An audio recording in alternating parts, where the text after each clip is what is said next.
12th geography lesson 3 जनसंख्या संगठन। प्यारे बच्चों, जनसंख्या संगठन लेसन के जो महत्वपूर्ण प्रश्न हैं आज हम वो करेंगे। तो इसमें प्रथम क्वेश्चन है, जनसंख्या संगठन या जननांकिकी संरचना की परिभाषा दो। तो इसकी परिभाषा है, जन समूहों में अंतर स्पष्ट करने योग्य तथा मापक योग्य जनसंख्या घटक जैसे आयु, लिंग, साक्षरता, आवास आदि जो जनसंख्या की विशेषताएं हैं, इन विशेषताओं को जनसंख्या संगठन कहते हैं। हमारा नेक्स्ट क्वेश्चन है, आयु लिंग पिरामिड क्या होता है? यह एक प्रकार का विशेष रेखा चित्र क्यों कहलाता है और इसके प्रकारों का वर्णन करो। तो प्यारे बच्चों, मध्य में स्थित पैमाना जिसमें बाईं ओर तथा दाईं ओर दोनों सीधे मतलब क्षैतिज लेटे हुए दंड आरेख होते हैं और ये दंड आरेख बाईं तरफ पुरुषों को तथा दाएं तरफ स्त्रियों के आंकड़ों को प्रदर्शित करते हैं। तो ऐसे रेखा चित्र को हम पिरामिड कहते हैं। तो विशेष प्रकार का रेखा चित्र ये इसलिए होता है क्योंकि इसमें पैमाना बीच में होता है। तो आगे हम पिरामिड के कितने प्रकार होते हैं उनका वर्णन करेंगे। सबसे पहले विकासशील जनसंख्या पिरामिड। प्यारे बच्चों, जो विकासशील देश होते हैं या अल्प विकसित देश होते हैं, उनका जनसंख्या पिरामिड की आकृति अलग होती है। विकसित देशों के जनसंख्या पिरामिड की आकृति अलग होती है और अति विकसित देशों के जनसंख्या पिरामिड की आकृति अलग होती है। तो विकासशील जनसंख्या पिरामिड सबसे पहले अल्प विकसित तथा विकासशील देशों में जन्म दर बहुत अधिक तीव्र होने के कारण यहाँ जनसंख्या पिरामिड नीचे से चौड़ा तथा ऊपर शीर्ष की तरफ तेजी से संकरा होता जाता है, अर्थात यह शंकु के आकार का होता है, शंकु की आकृति धारण किए हुए होता है।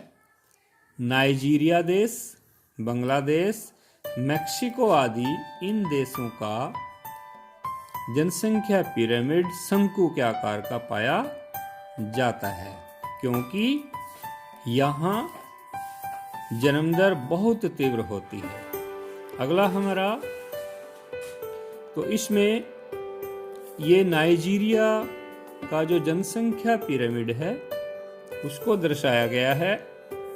तो यहाँ जैसे 0 से 4 वर्ष तक के बच्चे हैं, उनकी जनसंख्या दर्शाई गई है। 5 से 9, 10 से 14, 15 से 19, 20 से 24, ऐसे ये जनसंख्या दर्शाई गई है। तो इसमें हम देखते हैं कि जैसे जैसे बच्चों की उम्र बढ़ती जाती है उसके अनुसार इनकी जनसंख्या कम होती जाती है, चाहे वो बालिकाएं हैं या फिर बालक हैं। और ऊपर हम देखते हैं कि वृद्धों की संख्या तो बहुत ही कम रह जाती है। तो आगे हमारा जनसंख्या पिरामिड आता है स्थिर जनसंख्या पिरामिड।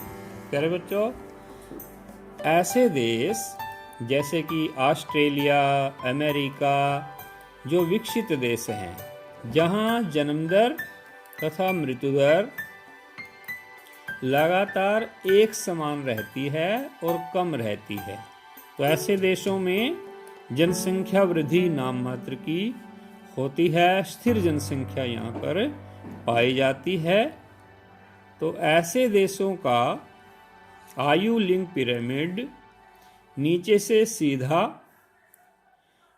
घंटी की आकृति वाला और ऊपर इसका शीर्ष हाथी के सूंड की तरह हो जाता है, क्योंकि यहाँ वृद्ध व्यक्तियों की संख्या बहुत कम होती है, जबकि बच्चों और वयस्कों की संख्या लगभग बराबर होती है। इसलिए शीर्ष को छोड़कर यह नीचे से सीधा और ऊपर से हाथी के सूंड की तरह दिखाई देता है। नीचे ये हमारे सामने है संयुक्त राज्य अमेरिका का जनसंख्या पिरामिड है। तो इसमें हम देखते हैं कि उम्र लोगों की आयु दिखाई गई है। तो जो देखते हैं कि संयुक्त राज्य अमेरिका में 50 से 55 वर्ष तक की जो जन्म दर है, जो बच्चों की संख्या और प्रौढ़ वर्गों की संख्या लगभग बराबर चलती है, लेकिन 55-54 से ऊपर जो है वयस्कों की भी संख्या घटना शुरू हो जाती है और ऊपर जाकर वृद्ध व्यक्तियों की संख्या बहुत तीव्र गति से घटती है। तो आगे हमारा जनसंख्या पिरामिड आता है घटती हुई जनसंख्या पिरामिड। प्यारे बच्चों, विश्व में बहुत ही अधिक विकसित कहलाने वाली अर्थव्यवस्थाओं में या तो जनसंख्या वृद्धि शून्य रहती है या ऋणात्मक होती है। यहाँ जनसंख्या वृद्धि ऋणात्मक होने के कारण जनसंख्या पिरामिड आधार भी बहुत संकरा होता है, क्योंकि बच्चों की संख्या कम पाई जाती है, जन्म दर बहुत कम होती है। ऐसे ही जो वृद्ध व्यक्ति हैं उनकी संख्या भी बहुत कम होती है। तो इसलिए इस प्रकार के देशों में बच्चों की संख्या और वृद्ध व्यक्तियों की संख्या बहुत कम होती है। तो इसलिए ऐसे जनसंख्या पिरामिड नीचे से संकरे और ऊपर से भी संकरे हाथी के सूंड के आकार जैसे होते हैं। तो इसमें नीचे ये जापान का जनसंख्या पिरामिड दर्शाया गया है। तो इसमें हमें बिल्कुल ये स्पष्ट नजर आता है कि नीचे जो बच्चों की संख्या है 0 से 4 वर्ष तक के जो बच्चे हैं, 5 से 9 वर्ष तक के जो बच्चे हैं, 0 से 4 वर्ष वालों की संख्या बहुत कम है, 5 से 9 वालों की थोड़ी सी हल्की सी ज़्यादा है। तो ये प्रतिशत में भी दिखाया गया है। 15 से 59 वर्ष, उसके बाद 20 से 25 वर्ष उससे कम है। तो ऐसे जनसंख्या पिरामिड का जो आधार है वो संकीर्ण है, संकरा है। बीच में जो प्रौढ़ वर्ग है 35 से 40 वर्ष, और जो वो इसकी वजह से बीच में से चौड़ा हो जाता है, और ऊपर वृद्ध व्यक्तियों की संख्या भी कम होने के कारण यह ऊपर से संकरा हो रहा है।